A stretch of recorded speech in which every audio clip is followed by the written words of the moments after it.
Bom dia, boa tarde, boa noite, boa madrugada e dependendo do momento em que você estiver assistindo. Hoje vamos fazer algumas considerações sobre o comércio varejista, e que teve uma variação negativa de 0,1% em novembro, isso em relação a outubro. O comércio varejista ele é importante, mas ele é importante primeiro porque atende a população, né? Não só para comprar uma bicicleta, uma motocicleta, comprar feijão, arroz, não importa, é o comércio varejista. Mas o comércio varejista, eu quero falar para vocês que ele não tem uma participação expressiva no PIB. O comércio varejista, na verdade, ele é um segmento do setor de serviços. O setor de serviços ele é composto pelo comércio, transporte, informação e comunicação, atividades financeiras, atividades imobiliárias, outras atividades de serviços, administração de defesa, saúde, seguridade social. Então, ele é um segmento do setor serviço. E a participação dele no setor serviço é em torno de 12%, 13%, mais ou menos essa média. Depende do trimestre, né? Tem trimestre aqui que o setor comércio varejista teve uma variação de 13%, 14%, mas foi só um trimestre também, 13%, 12%, 13%, ou seja, o comércio varejista ele é um segmento do setor serviço e não tem uma expressão significativa, apenas de 12%. O setor serviço como um todo, considerando as instituições financeiras também, o setor serviço sim, ele tem uma participação aproximadamente de 70% no PIB, mas o comércio varejista em si, ele só tem uma participação de 12% sobre o setor de serviços. Ok? Tá entendido isso? Tá? Mas ele é importante, é claro que ele é importante. Ele é importante até porque ele ativa a indústria. O comércio varejista que está começando a vender um determinado item, ele vai o quê? Vai demandar da indústria, vai ativar a indústria. Está prestando serviço, tal. Quer dizer, ou seja, ele vai ativar outros segmentos. E ele nesse mês de novembro 2020, em relação a outubro, a queda dele foi de apenas 0,1%. Na verdade, no acumulado do ano, eu sempre falo isso porque às vezes é a primeira vez que a pessoa está assistindo o vídeo, né? Então eu explico. O acumulado no ano é janeiro até novembro de 2020 em relação a janeiro e novembro de 2019. Ok? É assim que vai sendo calculado o PIB, inclusive, né? Então, é janeiro a novembro de 2020 em relação ao mesmo período de 2019. Aí ele aumentou 1,2%, o comércio varejista. Vamos fazer uma retrospectiva aqui, só para vocês terem uma ideia do que cresceu, do que não cresceu, do que... Eu vou botar o acumulado no ano, ou seja, janeiro até novembro de 2020 em relação ao mesmo período de 2019. Então, ele aumentou 1,2%, né? Combustíveis, lubrificantes, teve uma queda de 10%, hiper, supermercados, produtos alimentícios, 5% de aumento,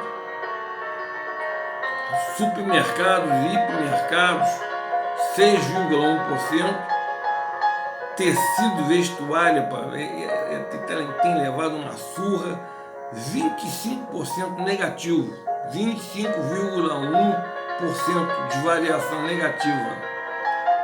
Esse segmento ele tem levado uma... Móveis e eletrodomésticos aumentou 11,6%, móveis 12,3%, eletrodomésticos 11,3% de aumento também, artigos farmacêuticos 7,7%, agora deve aumentar, hein? 7,7%, livros, jornais, revistas, papelaria e tal, menos 29,7%. Equipamento, material de escritório, informática, menos 16%. Outros serviços de uso pessoal e doméstico, mais 2,6%. E assim nós temos um desenho, né, do comércio varejista. Agora, eu quero lembrá-los de um artigo que eu escrevi, acho que foi o penúltimo. Foi o penúltimo. Síntese da evolução dos meios de pagamento no conceito M1, onde eu explico que o M1 em 2020, o que é M1? Papel moeda em poder do público, mais o depósito à vista. Esse recurso ele está potencialmente direcionado ao consumo. Ele é importante para o consumo, né? Um M1, quando ele aumenta, né, tem um aumento significativo, acentuado, né? Traduz que vai ativar as vendas no comércio varejista ou na área de serviço também, né? No segmento de serviço. Então o M1 é importante. E isso se deu em razão do auxílio emergencial, né? Que a princípio era de R$600 e agora está em... Agora não, já acabou, né? Até dezembro, R$300. Então, vocês observem que foi o auxílio emergencial que propiciou moeda no mercado, né?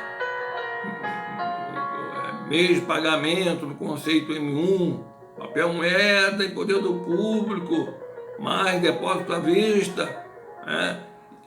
Esse recurso foi direcionado ao consumo. Então, é razão pela qual o comércio varejista ele não teve um declínio tão acentuado.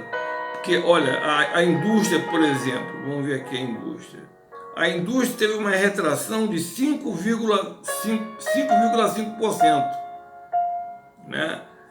E teve outros setores. O setor de serviços diminuiu também 8,3%. Vocês estão observando? Esses setores não foram afetados, no bom sentido, né? Pelo auxílio emergencial.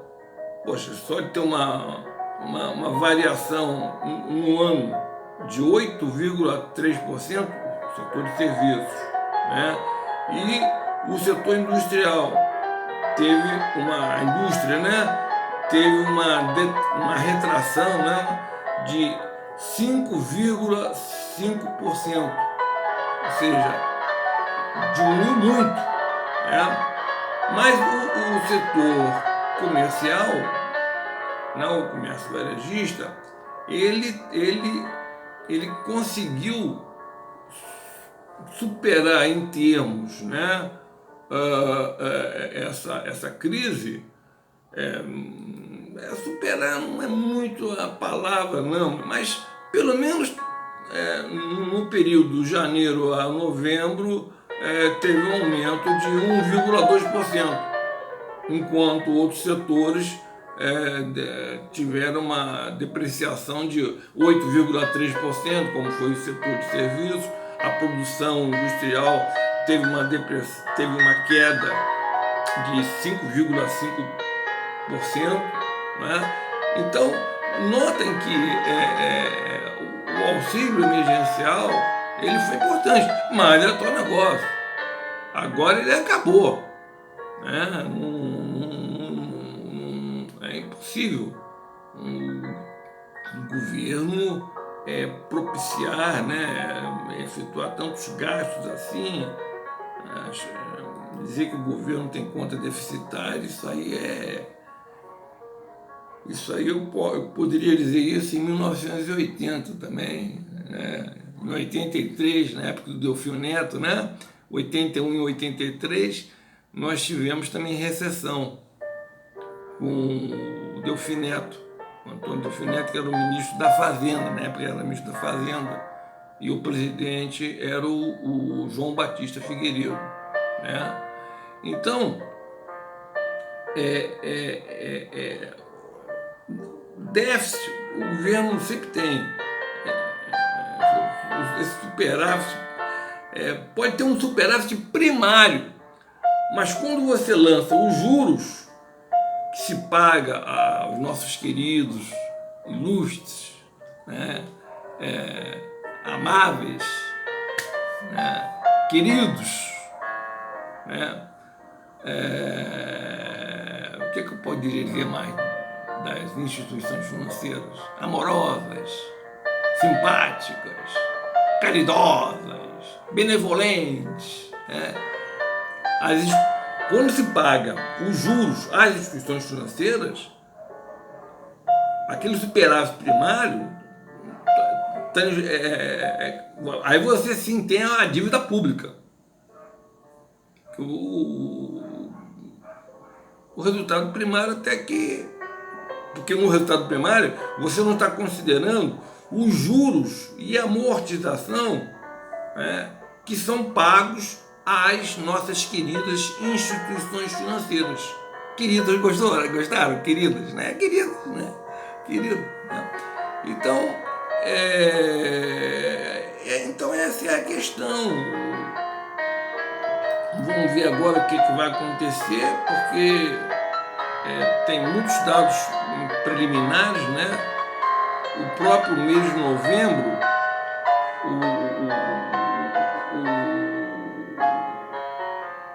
o IBGE divulgou de novembro, o índice de novembro do comércio varejista, mas eu não sei, aquilo vai ser modificado, por isso que eu nem estou considerando aqui, eu não considerei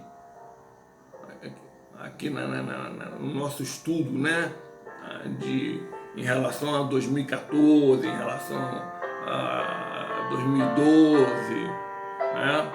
Mas de qualquer forma, o comércio varejista ele conseguiu, né, não é sair nem da crise, eu não posso dizer que ele saiu da crise, eu posso dizer que ele minimizou, né, um prejuízo enorme que poderia ter se não houvesse o auxílio emergencial do Bolsonaro. Eu falo Bolsonaro, não falo equipe econômica não, hein? Porque a equipe econômica é totalmente contrária à injeção de moeda no mercado.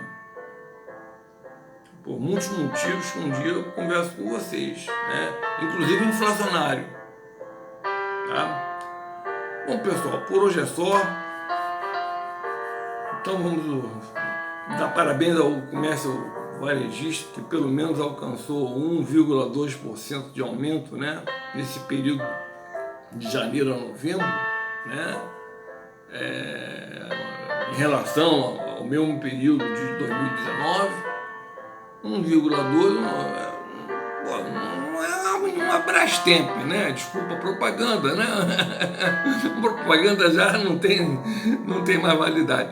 Mas pelo menos teve um aumento, né? Ao contrário do setor de serviços, que teve uma queda de 8,3%, ao contrário da indústria, que teve uma queda de 5,5%.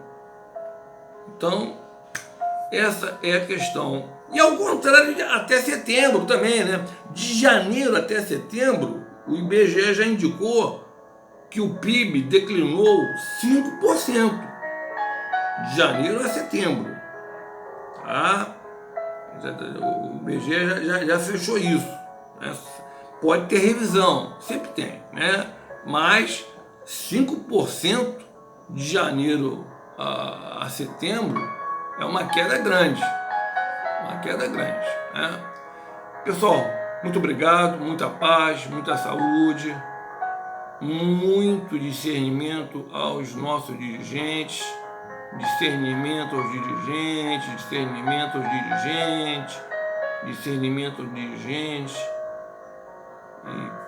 e aquela paz profunda tão necessária. Muito obrigado e que assim seja, meu Pai. Graças a Deus.